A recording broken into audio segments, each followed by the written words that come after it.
This is me, I'm Liz. Oh, okay. And I'm running against Dutch Ruppersberger to represent you in Congress.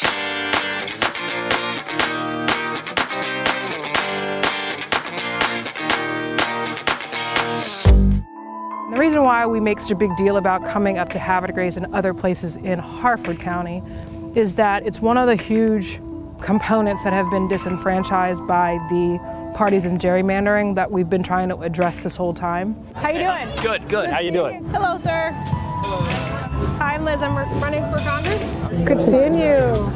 You know Liz, she's running for Congress. Congress. This congressional district also includes a third of Baltimore City, where it's 9 times out of 10 high propensity Democrat votes.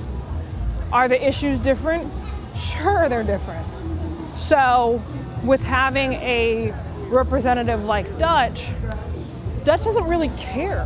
He doesn't have to care because they have crafted a district that is very it protects him, you know? Again, when I decided to leave the Democratic Party, it had a lot to do with the sort of unapologetic erasing of citizens' voices just for political gain. My mom used to have one of these. No, you want to sit in it. Do I?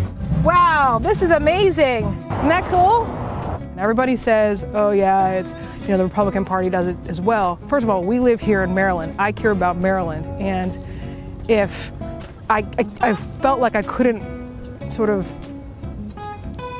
champion something that I didn't believe in. Why aren't you a voter? I don't know. I don't trust the government. You don't trust the government? You know you are the government. You know that? Mm-hmm. Especially in this country. Yeah. You are the government. Government works for you.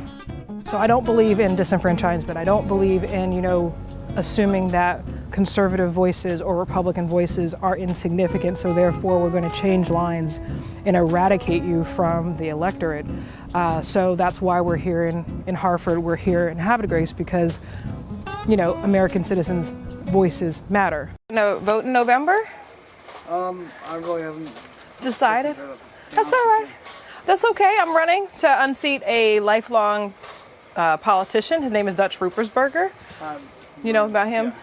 Okay, well, I want to make sure that we give him a retirement. All right. So.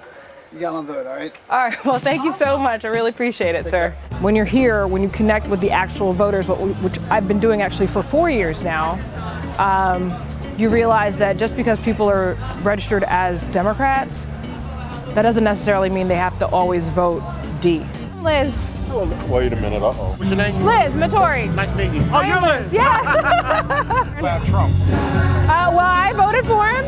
I am a supporter currently. I like what is happening to our economy. You agree with Trump?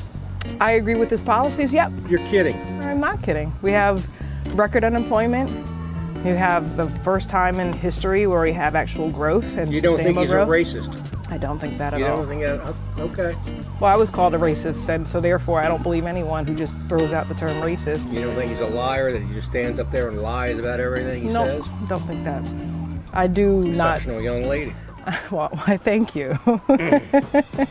Even though the incumbent Dutch Ruppersberger has been a sort of a known entity for practically all my life, he only polls 35%. Number one issue is incumbency. We're running against a 35-year career politician, Dutch Ruppersberger. Dutch Ruppersberger, who's your current congressman, has been an elected official for like ever since I was 5 years old. And a lot of people are concerned that he doesn't really care about Harford. He doesn't really care about Havre de Grace. So I'm here specifically to make sure that you know that I care about you, and I want to make sure that we have better representation here in Congress. Okay. Yeah? So I hope I can count on your support. Sure. At the end of the day, we only have 60 days left. And so we just have to build our case and make the best case for people, again, voting cross-party lines. I personally am on a personal mission to get more people to leave the Democratic Party because I saw firsthand how detrimental it was, particularly for people of color.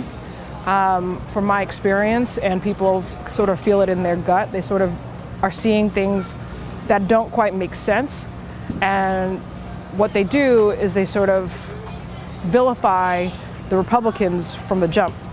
You know, a lot of people say, but the Republicans are this or the Republicans are that. And as an active Republican now, I know for a fact that I had to admit to myself, the only reason why I thought that Republicans were like the boogeyman were because other Democrats, or that's what the Democrats said about Republicans. On the flip side, as Republicans, we have to be a lot more vocal and a lot more sort of active, proactive in representing what we really do and what we really are about.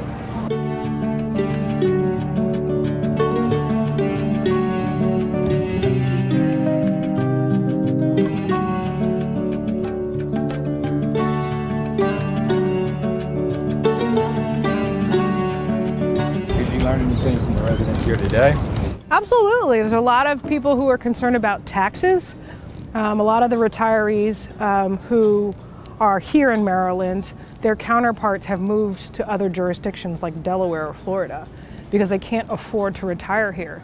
But we also met a couple that in their retirement, they bought a coffee house, which the iced coffee is from. And they were talking about how it's important to support small businesses. And as a small business owner myself, I just started my company, and so I definitely relate. And those are sort of the conversations that you learn from people firsthand. You know, a lot of people are concerned about the economy.